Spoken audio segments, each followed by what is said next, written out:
Les acteurs de la paix et les partenaires en table ronde pour parler de la réparation des dommages des victimes de guerre. C'est le seul titre de cette édition. Mesdames et messieurs, installez-vous confortablement. Les détails dans un instant.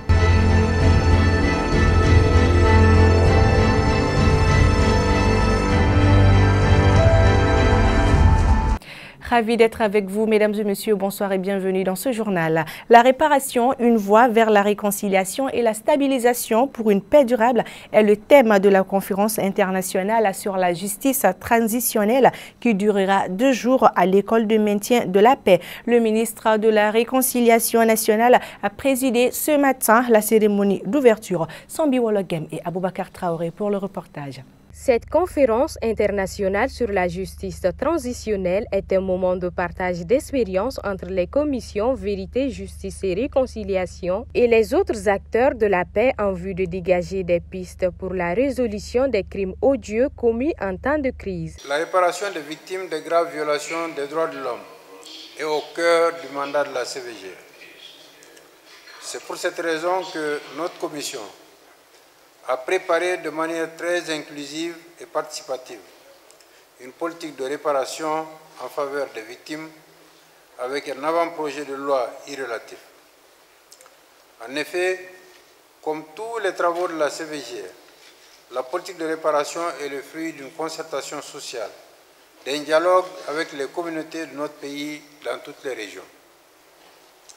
Ainsi, la CVGR a organisé des ateliers de concertation sociale avec les organisations de protection des femmes et des enfants, les organisations de défense des droits de l'homme, les organisations des victimes, les groupes signataires de l'accord pour la paix et la réconciliation issus du processus d'Alger, les partis politiques et tous les acteurs pertinents.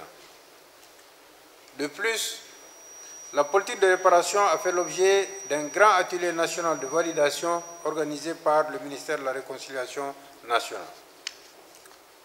Aujourd'hui donc, au moment où cette politique de réparation est sur la table du gouvernement, le moment nous semble particulièrement indiqué pour faire de cette conférence internationale un moment de plaidoyer pour la mise en place d'un fonds de réparation en faveur des victimes.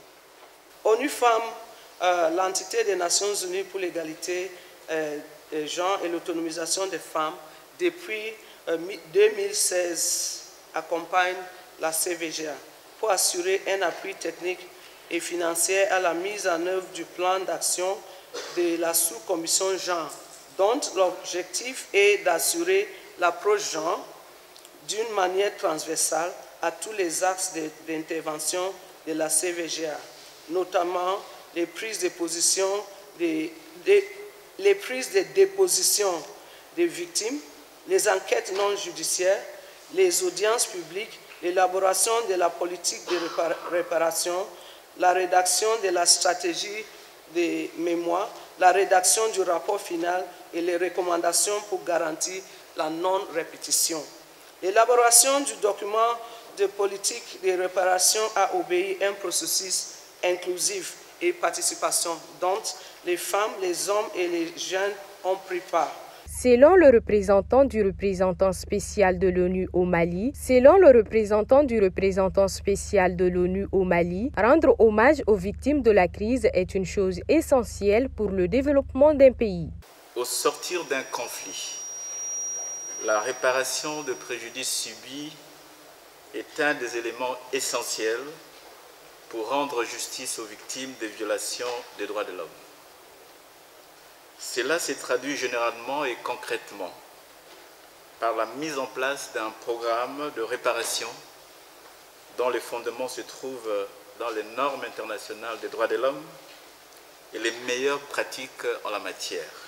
2 jours durant, notre pays va s'inspirer des expériences internationales pour relever les défis de la réparation. Les expériences étrangères qui nous seront présentées nous permettront de tirer les leçons des défis et opportunités rencontrés dans la mise en œuvre des politiques de réparation qui sont incontournables pour réussir la paix et la réconciliation nationale dans tous les pays ayant traversé des crises profondes caractérisée par des violations massives des droits de l'homme. Selon le ministre de la Cohésion sociale et de la Réconciliation nationale, la paix durable passe d'abord par la réparation des victimes de guerre. Le Mali a adopté la justice transitionnelle dans le cadre de sa stratégie pour faire face à la crise multidimensionnelle actuelle afin de consolider le processus de paix. La paix doit s'accompagner de la justice pour les violations les plus graves, de la vérité sur notre histoire difficile et de la réparation des préjudices subis afin de soutenir le relèvement et les transformations positives de notre société. Une véritable réconciliation implique donc la nécessité d'une justice transitionnelle transformatrice et la réparation joue un rôle essentiel car elle cherche à répondre aux dommages subis par les victimes en les aidant à reconstruire leur vie et en créant les meilleures conditions pour reconstruire la confiance et la solidarité sociale. À noter que tout pays, à la sortie des crises, doit rendre justice aux victimes. Le mariage est un pacte par lequel deux individus qui s'aiment s'unissent pour la vie. On dit qu'ils font alliance pour le meilleur et pour le pire. D'où le terme d'alliance de mariage pour désigner les bagues de mariage que les mariés s'échangent le jour de leur noces. Plus de détails dans ce reportage de Ramatou Haïdara et Ibrahim Assou. L'alliance possède à la fois une signification d'amour, mais aussi et surtout de fidélité et de respect de la parole donnée. La bague est également choisie pour symbole d'un amour infini, car ce bijou a la forme d'un cercle sans début ni fin. Durant le Moyen-Âge, l'anneau de mariage était porté à la main droite. Ce n'est qu'entre le XVIe et le XVIIe siècle que l'on a commencé à porter la bague de mariage à l'annulaire gauche. Selon une légende égyptienne, l'annulaire gauche dispose d'une veine qui est directement liée au cœur. C'est pourquoi l'alliance de mariage est placée à ce doigt de la main gauche. Tout d'abord, l'alliance n'était pas dans nos traditions. C'est quelque chose qu'on a connu à travers l'extérieur, surtout les Blancs. Donc c'est les chrétiens généralement qui utilisent les alliances. Donc l'alliance, ça veut dire généralement être fidèle à une seule personne. Donc vous échangez les alliances, donc la personne, vous jurez de fidélité et honnêteté pendant toute votre vie. Donc il n'y a pas lieu de vous séparer tant que cette alliance existe jusqu'à la mort. Cependant, s'échanger des alliances n'a aucune obligation traditionnelle chez nous. Ce n'est pas une obligation, mais récemment, nous avons constaté que tous les jeunes couples l'utilisent maintenant. Donc ceux qui ne l'utilisent pas, pendant leur mariage, sont généralement frustrés. Parce qu'on sent de la frustration dans leurs yeux quand ils n'ont pas d'alliance, et surtout les jeunes filles qui se marient. Alors que moi, j'ai l'habitude de dire généralement pendant le mariage que les alliances, ce n'est pas une obligation. C'est vrai, c'est une très bonne chose, mais ce n'est pas de chez nous. Les alliances ne sont pas de chez nous. Il ne faut pas qu'ils soient frustrés à cause des alliances parce que le jour de leur mariage, s'ils arrivent à avoir les alliances, c'est bien, surtout qu'il y a des alliances qui coûtent excessivement cher. Donc ceux qui l'auront, c'est une très bonne chose. Et ceux qui ne l'auront pas, ne doit pas être l'objet de frustration ou bien peut-être de quoi que ce soit qui pourrait peut-être amener un désagrément dans leur mariage. Moi, je leur dis toujours de prendre soin de leur mariage. Les alliances, c'est quelque chose qui vient d'ailleurs, ce n'est pas pour nous. Donc, qu'on ait les alliances ou pas, donc le mariage peut bien exister et aller jusqu'à la vie, jusqu'à la fin de leur vie. Certaines personnes se passent de porter leur bague pour différentes raisons. Par contre, d'autres ne s'en séparent jamais. Quand tu fais certains travaux avec les savons, cela peut abîmer la bague. J'étais marié, mais là, je suis divorcé. C'est pour cela que je ne porte plus d'alliance. Avant, je le portais pour montrer que j'étais marié. Je porte toujours ma bague. C'est pour non seulement montrer que je suis marié, mais aussi parce que j'aime ma femme. Selon M. Marico, ceci n'est pas normal. C'est pas normal parce que d'abord, ceux qui le font preuve de... Généralement, on le constate chez les hommes. Sinon, les femmes ont l'habitude de porter les alliances toujours, pendant toute leur vie. Mais c'est les hommes généralement qui l'enlèvent. Et cela peut dénoter peut-être d'une sorte de manque de confiance.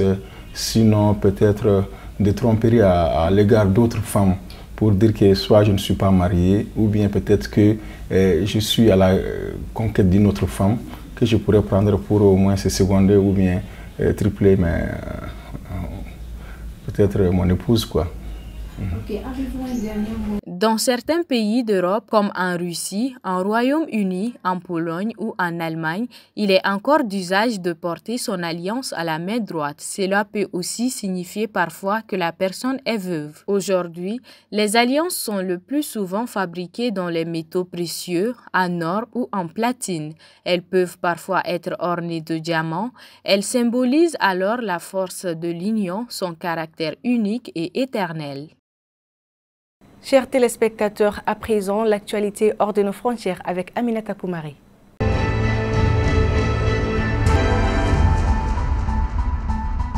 Covid-19, pourquoi ne peut-on pas connaître le vrai bilan de la pandémie dans le monde? La manière dont les morts du Covid-19 sont rapportés diffère d'un pays à l'autre. Chez certains, les chiffres particulièrement faibles interrogent dans ces conditions difficiles d'estimer le réel bilan de la pandémie. Au 14 mars, le Covid-19 a fait 2 653 644 victimes à travers le monde. Ce bilan est en fait une addition. Celle des données concernant le nombre de morts de la maladie publiées par les autorités de chaque pays, recensées depuis janvier 2020 dans les tableaux de bord de l'université américaine Johns Hopkins, qui fait référence sur le sujet. Or, ces chiffres sont globalement sous-évalués, concernent tous les spécialistes. Comment peut-on, un an après le début de la pandémie, disposer de données aussi imprécises? Pourquoi tant de graphiques, de courbes et toujours autant d'inconnus, dès lors qu'il s'agit d'évaluer les ravages de cette maladie?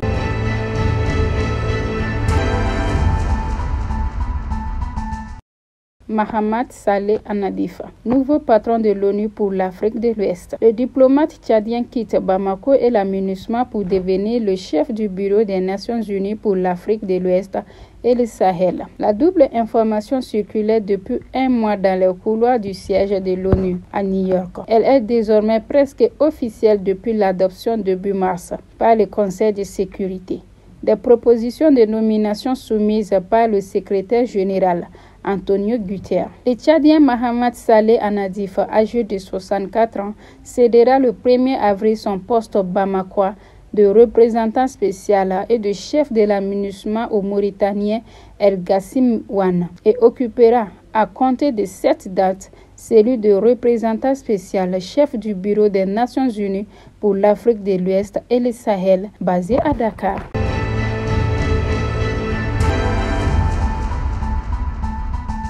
Le ressortissant français détenu depuis des mois est accusé d'espionnage. Le ressortissant français arrêté en Iran il y a 10 mois fait face à des accusations d'espionnage et de propagande contre le système, a affirmé dimanche sur Twitter l'avocat Seyd Degan. Le Français prénommé Benjamin Brière est âgé de 35 ans et est en bonne santé. Auprès de l'agence Reuters, Seyd Degan s'est présenté comme l'avocat de ce touriste français. Il a été inculpé de 2 chefs d'accusation d'espionnage et de propagande contre la République islamique, a-t-il déclaré, ajoutant que son client encourait une peine d'emprisonnement de longue durée. Le ressortissant français dont le ministère français des Affaires étrangère a confirmé fin février la détention depuis mai 2020 en Iran, s'appelle Benjamin Brière et a comparu devant un tribunal pour des accusations d'espionnage, a fait savoir l'avocat Seyd Degan lundi 15 mars dans un tweet.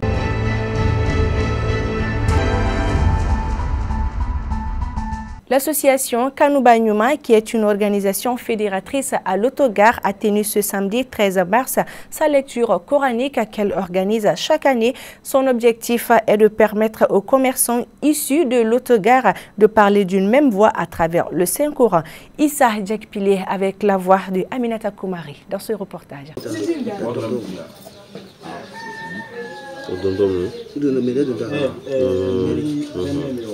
Créer un climat de confiance et fortifier les relations humaines entre les commerçants travaillant à l'autogare ont motivé cette lecture de Coran initiée par l'association Kanouba Nyuma. Nos remerciements vont à l'endroit des organisateurs. Ceci est une marque de paix. Organiser ce genre d'événement tous les ans, sans se faire aider par qui que ce soit, c'est vraiment une bonne initiative. Pour beaucoup, Autogar est à considérer comme le théâtre de tous les tares de la société. Se retrouve autour du courant montre la communion de ces travailleurs.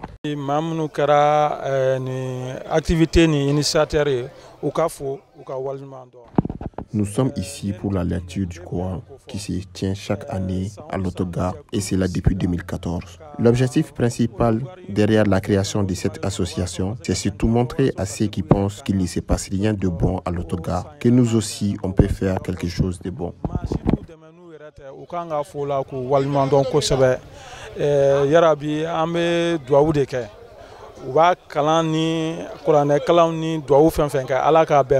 Organiser une séance de lecture du Coran et que toutes les boutiques soient fermées, tout le monde y participe en plus. C'est vraiment salutaire.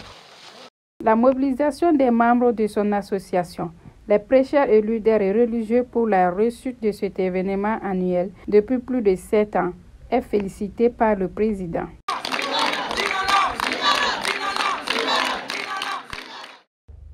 Nous vous remercions d'être venus nous aider. Nous sommes vraiment contents et remercions aussi tous les imams ainsi que les membres de l'association. Il mentionne que de pareils événements pourraient beaucoup contribuer à combattre le banditisme galopant au sein de l'Autogare. Et voilà, ainsi s'achève cette édition. Merci de votre constante fidélité. Demain, vous serez avec Absetou Cissé pour une prochaine édition. Bonsoir.